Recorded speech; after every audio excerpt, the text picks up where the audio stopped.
BUG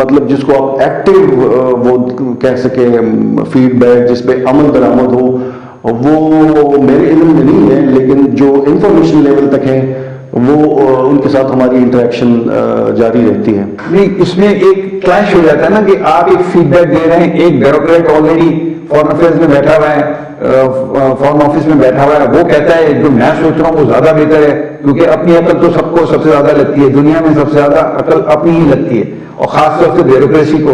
تو ایک clash ہوتا ہے بیوروکریسی کا آپ کے ساتھ، مطلب سوچ کے حوالے سے؟ مجھے لگتا ہے کیونکہ ہم انہی ایریاز پہ فوکس کرتے ہیں جس طرح کہ ہمارا ایریا ہے، تو اگر ان کو لگتا ہے یا ہمیں فیل ہو کہ وہ ہم سے بہتر جانتے ہیں اباؤٹ دیٹ ایریا، تو ہم ان کو بلاتے دیتے ہیں یہاں پہ. جس طرح میں نے ابھی مثال دی کہ دس سیمسٹر، یہ جو فال سیمسٹر چل رہا ہے، اس میں ہم نے 2-3 مرتبہ فارن آفس کے بندوں کو بلایا ہے، ایکٹیو ریٹائرڈ، وہ یہاں پہ آ کے ہمارے اسٹوڈنٹس کو بتاتے ہیں مختلف جو ریجنز ہیں دنیا کے، اور جو ڈپلومیٹک ریلیشنز ہوتی ہیں یا جو آج کل جو چیزیں ہوتی ہیں. کتنے اسٹوڈنٹس پاس آؤٹ کرتے ہیں یا پی ایچ ڈی کرتے ہیں یا فل کرتے ہیں ہر سال یہاں سے؟ وہ نمبر تو ویری کرتا ہے، لیکن ابھی تک ایریا اسٹڈی سینٹر نے اس کی جو ہسٹری ہے، ہم نے ٹوٹلی 17 اسٹوڈنٹس نے یہاں سے پی ایچ ڈی کمپلیٹ کی ہے. یہ پورے 75 سے بتا رہے ہیں آپ یا اس سال بتا رہے ہیں؟ 75 سے آن ورڈ. اچھا، وہ اس لیے کہ پی ایچ ڈی کرنا بہت مشکل کام ہے. اس بہت اچھا ریشو میرا خیال ہے کراچی کا ہے، کراچی میں زیادہ کیے ہیں. ہمارے پاس فیکلٹی جو ابھی ہے ٹوٹل 5 ٹیچرز ہیں، فیکلٹی اسسٹنٹ پروفیسرز، اور وہ اتنے ہی لوگوں کو سپروائز کر سکتے ہیں. سو اوور دی ایئرز یہ جو جتنا بھی عرصہ ہے اس میں ابھی تک ہم نے 17 لوگ پروڈیوس کیے ہیں. ہمارے پاس ابھی جو انرولڈ اسٹوڈنٹس ہیں ان کا نمبر زیادہ ہے، 42-43.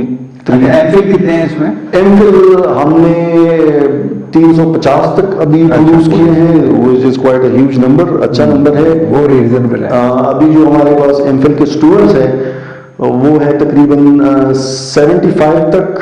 اتنے ہی ہم پروڈیوس کر سکتے ہیں، رکھ سکتے ہیں، because of H E C rules. ایک supervisor 5 students, 7 students M Phil کے اور 5 پی ایچ ڈی کے رکھ سکتا ہے.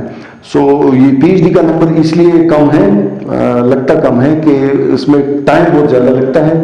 اور پہلے تو نہیں لگتا تھا، 2 سال میں 3 سال میں، اب زیادہ لگنے لگا. ہمارے پاس ابھی جو اسٹینڈرڈ ٹائم ہے وہ ہے 7 سال. 7 سال میں پی ایچ ڈی پروڈیوس. 7 سال میں ہو رہا ہے. 7 سال میں. تو ابھی وی ہیو پکڈ اپ، ہم نے ابھی اسپیڈ پکڑی ہے کوئی 4-5 سال سے. یونیورسٹی سے براہ راست آپ کا کوئی تعلق ہے کہ یا صرف انہوں نے آپ کو جگہ دی ہے یہاں قائد اعظم میں سے؟ یونیورسٹی کے ساتھ ہم بیسیکلی منسٹری آف ایجوکیشن ہمیں. You are not employee of Quaid Azam university, میں یہی پوچھنا چاہ رہا ہوں. ہم ڈائریکٹلی ہم نہیں بھی ہیں، وہ میں آپ کو تفصیل بتاتا ہوں. وہ اس طرح ہے کہ ابھی جو ہماری فنڈنگ ہوتی ہے وہ ہائر ایجوکیشن کمیشن کے تھرو ہوتی ہے، گورنمنٹ آف پاکستان. یونیورسٹی یہاں پہ جو ہماری گورننگ باڈی ہے وہ ہے، اس کو ہیڈ جو کرتا ہے، اس کا جو چیئرمین ہوتا ہے وہ ہے ہمارا وائس چانسلر قائد اعظم یونیورسٹی کا. باقی ہماری جو ڈگری ہوتی ہے، باقی ساری چیزیں اسٹوڈنٹس کی وہ یونیورسٹی ہی. سو ہم اصولاً مطلب ہم یونیورسٹی کے انڈر تو ہیں، لیکن یہ جو فنڈنگ ہوتی ہے بیسیکلی جس طرح باقی ڈپارٹمنٹس ہے قائد اعظم یونیورسٹی کے، وہاں جو فنڈنگ ہوتی ہے وہ قائد اعظم یونیورسٹی ان کو منسٹر آف ایجوکیشن یا ہائر ایجوکیشن ان کو ریمبرس کرتی ہے، لیکن یونیورسٹی ان کو پے کرتی ہے. ہم جو ہیں we are under in that way we are under higher education commission, کیونکہ وہ ہمیں اس میں اچھا چھیڑ دیا آپ نے. میرے ذہن میں سوال تھا کہ دیکھیے ہائر ایجوکیشن کمیشن ڈاکٹر عطاء الرحمان کے دور میں اچھا تھا، آج کے دور میں اچھا ہے؟ میں اس پوزیشن پہ نہیں ہوں کیونکہ اس کے لیے ایوالویٹ کرنے کے لیے لاٹ آف انفارمیشن. لیکن جو اب کرنٹلی ہو رہا ہے، سو پریویسلی ہمارے یہ فائنینشیل فنڈنگ کے ایشوز اتنے زیادہ نہیں تھے ہمارے ایریا اسٹڈی سینٹر کے. لیکن جولائی 2022 سے ہمارے فائنینشیل مسائل